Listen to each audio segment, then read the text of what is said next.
जय श्री राम। शंखनाद में आपका स्वागत है। बीएमसी चुनाव हारने के बाद उद्धव ठाकरे और राज ठाकरे की पार्टी में गहन चिंतन चल रहा है। जो करीबी नेता हैं, जो आसपास के नेता हैं, कहीं मातोश्री में बुलाकर, शिवतीर्थ में बुलाकर बातचीत चल रही है।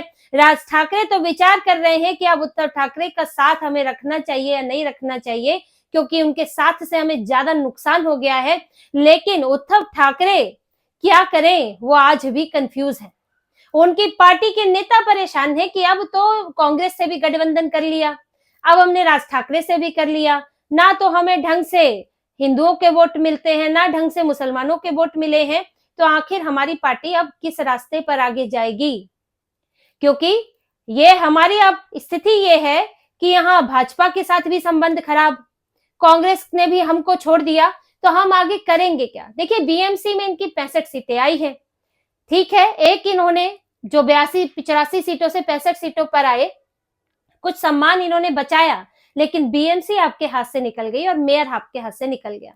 दूसरी बात, ये आप लेके आ पाए गठबंधन में, राज ठाकरे के साथ गठबंधन में। गठबंधन ना होता तो आपका हाल क्या होता, और कल को राज ठाकरे भी साथ नहीं होंगे, कांग्रेस भी साथ नहीं होगी, तो आपकी क्या स्थिति होगी।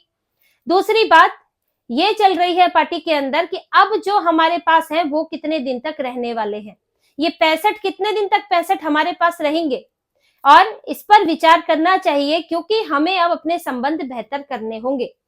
उधर से जिस तरह के हालात रहे हैं, उस हालात में जो सत्ता पक्ष है उसने भी हमारी तरफ कड़ा रुख अपना रखा है। अब इनकी पार्टी में देखिए कई तरह की आवाजें हैं, मैं ये नहीं कह रही कि यही आवाज उठ रही है, जो अलग अलग तरह के बयान, बैठकें, सब चीजें आ रही है, उसमें ये दोनों पक्षों की चर्चा है। एक तो संजय राउत जैसे हैं जो अब भी कहेंगे नहीं नहीं, बिल्कुल अलग रहो, कोई घर वापसी नहीं, कोई सहयोग नहीं, ऐसे ही लड़ेंगे, मुस्लिम कल को हमें वोट देंगे, हमें वो वैसे ही बनना है। लेकिन एक पक्ष ये है जो बार बार यही कहता है कि आपको सहयोग करके चलना चाहिए। आपके सहयोग ना करने का नतीजा है कि आज नेता प्रतिपक्ष का पद नहीं मिल पा रहा है, क्योंकि जो बीजेपी है और महायुति है, शिंदे की बात नहीं करेंगे, शिंदे की तो सीधी सीधी टक्कर है, लेकिन बीजेपी की बात करेंगे।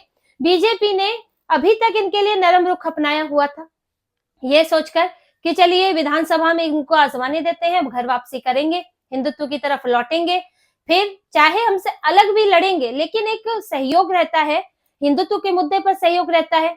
आरएसएस को भी लगता था, संघ को भी, कि वैसे ही हिंदुत्ववादी पार्टियां बहुत कम है, एक ये पार्टी है, और एक ठाकरे परिवार, बाला साहेब ठाकरे की विचारधारा के साथ चल रही थी, तो अगर वापसी करती है तो हिंदुत्व को मजबूती मिलेगी, हिंदुओं को मजबूती मिलेगी।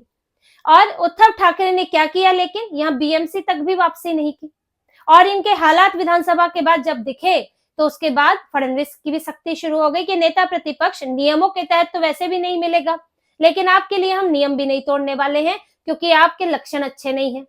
आप यहाँ पर ना तो केंद्र में कुछ सहयोग करने को राजी होते हैं, ना राज्य में, और ऊपर से पर्सनल अटैक भी करते हैं, तो आपसे कोई सहयोग नहीं होगा। दूसरी बात, चीफ विप और विप की बात थी, इन्होंने, आप स्पीकर राहुल नार्वेकर से सपोर्ट तो मांगते हैं, लेकिन उनके खिलाफ शिकायत भी कराते हैं।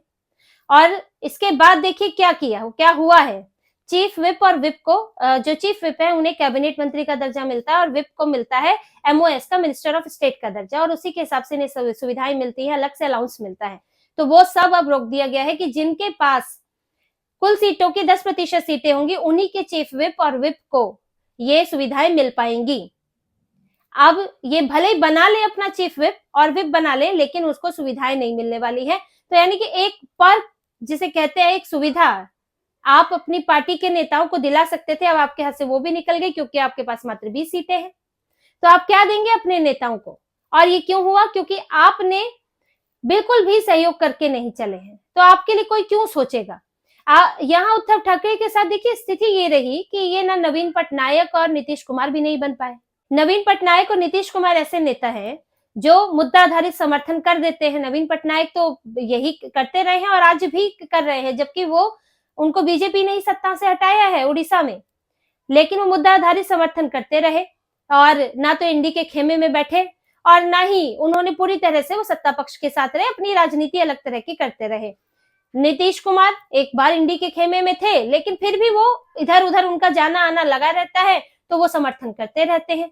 लेकिन इन्होंने न वक्फ संशोधन बिल पर समर्थन किया, ना ही ऑपरेशन सिंदूर पर समर्थन किया, कहीं भी ये केंद्र के साथ ऐसे मुद्दों पर भी खड़े हुए नजर नहीं आए जो हिंदुत्व के मुद्दे थे, जो साफ तौर पर वो मुद्दे थे जिनसे एक अत्याचार खत्म होता, एक मनमानी खत्म होती। तो इनका जब आप भरोसे लायक नहीं है तो कोई क्यों आप पे भरोसा करेगा। तो यही बात उठ रही है कि अब उनका भी कड़ा रुख है, ऊपर से हम कमजोर पर कमजोर हो रहे हैं, तो हम क्यों जबरदस्ती जो है वो रस्सी जल गई बल नहीं गया वाले हाल में रहे। हमको भी सोचना चाहिए कि हम बेहतर रिश्ता रखें। अगर नहीं रखेंगे तो उसके बाद यहाँ पर कॉर्पोरेटर तो जाएंगे ही जाएंगे, विधायक भी जाएंगे, क्योंकि इनके कॉर्पोरेटर से संपर्क साधे जाने शुरू हो चुके हैं। ऐसा नहीं है कि भाजपा और शिंदे को जरूरत है, 118 इनका बहुमत बनता है, लेकिन देखिए शिंदे के साथ ये है कि एकनाथ शिंदे को मुंबई में अपनी पार्टी मजबूत करनी है। वो मात्र इस वक्त उनकी पार्टी 29 सीटों पर रही है, लड़ी भी तो उन्होंने 89 सीटें ही लड़ी थी, लेकिन उनका परफॉर्मेंस, उनको उम्मीद थी कि शायद और बेहतर होगा। उनका जो इलाका है वो ठाणे कोंकण का रहा है, वो इसे मुंबई में मजबूत करना चाहते हैं, क्योंकि शिवसेना की पकड़ मुंबई में रही है हमेशा से।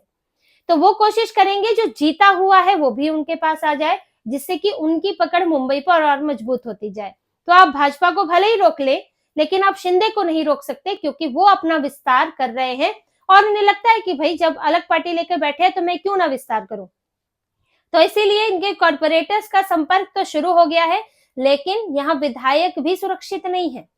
ये जो विधायक, इनके पास 20 विधायक हैं, ये सब इंतजार कर रहे थे कि कुछ बेहतर अगर बीएमसी में कर लेंगे, मेयर बना लेंगे, तो उसका फायदा देखिए विधायक को भी मिलता है। आपका कॉर्पोरेटर होता है, एक तो बीएमसी बड़ा, इससे इतना बड़े बजट वाली व्यवस्था है, उससे कुछ फंडिंग का भी रास्ता निकलता है, विधायकों को फायदा भी होता है, लोकल चुनाव में भी फायदा होता है कि कॉर्पोरेटर आपका है तो संगठन आपका वहां पर मजबूत है, तो वो आपको विधानसभा में भी मदद करेगा। लेकिन आप वहां कहीं विधायक है और कॉर्पोरेटर आपका है नहीं, तो फिर आपको समस्या तो वहां आएगी ही। तो विधायकों को भी अब ये जो इनका परफॉर्मेंस रहा, तो इनसे उम्मीद कम हो गई है कि गठबंधन में भी आप मात्र 65 सीटें ला रहे हैं और अब मेयर भी नहीं है, और जैसे ही कॉर्पोरेटर खिसकने शुरू होंगे तब तो हालत और खराब हो जाएगी। तो अब इनके विधायकों की बारी है। पूर्व कॉर्पोरेटर, पूर्व विधायक तो खूब चले गए, अभी तक ही जाते ही रहे 13-14 तारीख तक। अब इनके मौजूदा कॉर्पोरेटर और इनके मौजूदा विधायकों की बारी है, इसीलिए फोन खड़क रहे हैं, संपर्क बनाए रखने को बोला जा रहा है कि कॉर्पोरेटर्स के साथ रहे, उनसे बैठक करेंगे आगे चल के और उनको जोड़े रखें। लेकिन उद्धव ठाकरे इसमें कितने कामयाब होंगे, क्योंकि उनके पास अब देने को, सहयोग करने को कुछ नहीं है, और बल्कि वो सत्ता पक्ष के साथ भी संबंध अच्छे नहीं रख पा रहे हैं। अब जैसे इनका कहना था कि बीएमसी में जब 22 में खत्म हो गया तो विधानसभा ही देख रही थी, सरकार ही चला रही थी बीएमसी को, तो इनका कहना था कि हमारे साथ भेदभाव होता है, हमारे कॉर्पोरेटर्स को बजट नहीं दिया जाता, फंड नहीं दिया जाता। तो अब आपकी क्या ये समस्या नहीं रहेगी जब मेयर बीजेपी और शिंदे का रहेगा, बीजेपी का मेयर बनेगा महायुति का, तो क्या तब ये समस्या नहीं रहेगी? तब आप अगर इसी तरह से लड़ेंगे भिड़ेंगे तो आपके कॉर्पोरेटर किस मुंह से जाके मेयर से सहयोग मांगेंगे? तो वहां उनको भी लड़ना पड़ेगा, क्योंकि उनका प्रमुख नेता लड़ रहा है।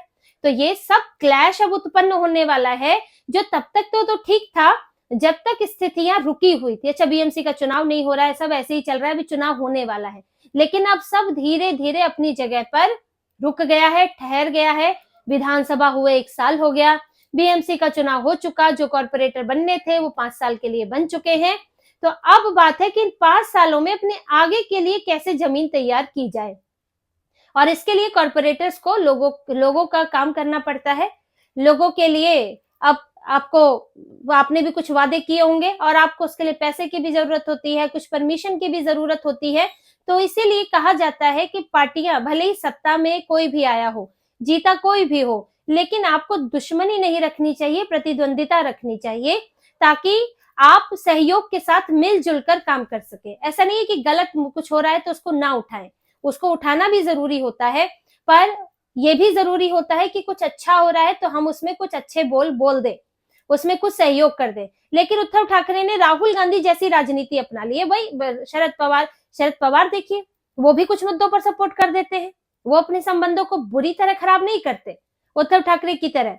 उद्धव ठाकरे राहुल गांधी की रणनीति अपना रहे हैं। राहुल गांधी जैसे हर ABCD A से लेकर Z तक जो होगा वो सब पे विरोध करना है, इन्हें आंख मूंद कर विरोध करना है, और फिर इनके ये कहेंगे कि हमारा स्पीकर बनाओ संसद में, हमारा डिप्टी स्पीकर बनाओ। क्यों बनाएंगे भाई? जब तुम तलवार लेकर चल रहे हो तो सामने वाला भी उसी तरह से जवाब देगा। तो यही उद्धव ठाकरे के साथ हो रहा है। तो अब अपने अपने पार्टी कार्यकर्ता, जो उनके नेता हैं, अब जो ये सलाह दे रहे हैं कि हमें संबंध बेहतर करने चाहिए, मेयर जो बनेगा उसको सहयोग करना चाहिए और फिर अपनी स्थिति मजबूत करनी चाहिए उसके साथ, और कम से कम हिंदुत्व पर वापसी कर लेनी चाहिए।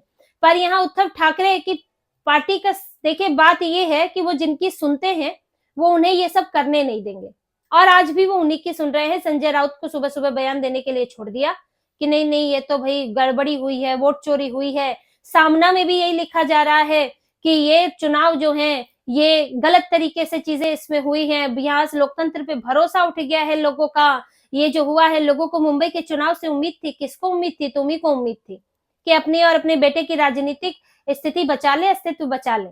लोगों को तो ये पता था कि जिस तरह से आपके हालात है, आपकी विचारधारा ढुलक गई है या आपने विचारधारा को तिलांजलि दे दी है, तो उसके बाद आपको सहयोग मिलने वाला नहीं है। ऊपर से जो आपने वैमनस्य पैदा करने की कोशिश की, विभेद पैदा करने की कोशिश की, उसका खामियाजा भी आपको भुगतना ही पड़ेगा। तो आगे का भविष्य इन्हें बड़ा डावाडोल नजर आ रहा है। यूबीटी में चर्चा है कि आगे क्या करना है, क्या होने वाला है हमारी पार्टी का। तो अब करें क्या? विरोधी करते रहे कि अब हम कुछ और थोड़ा रणनीति बदले, इस पर विचार चल रहा है। लेकिन साथ ही ये भी है कि जो अब खिसकने वाले हैं इनकी पार्टी से, उनको कैसे रोका जाए, और अगर वो खिसक जाएंगे तो फिर हमारी पार्टी कहां पर जाकर ठहरेगी। इसी सभी उधेड़ बुन में, मातोश्री में उद्धव ठाकरे, आदित्य ठाकरे, इनके नेता लगे हुए हैं।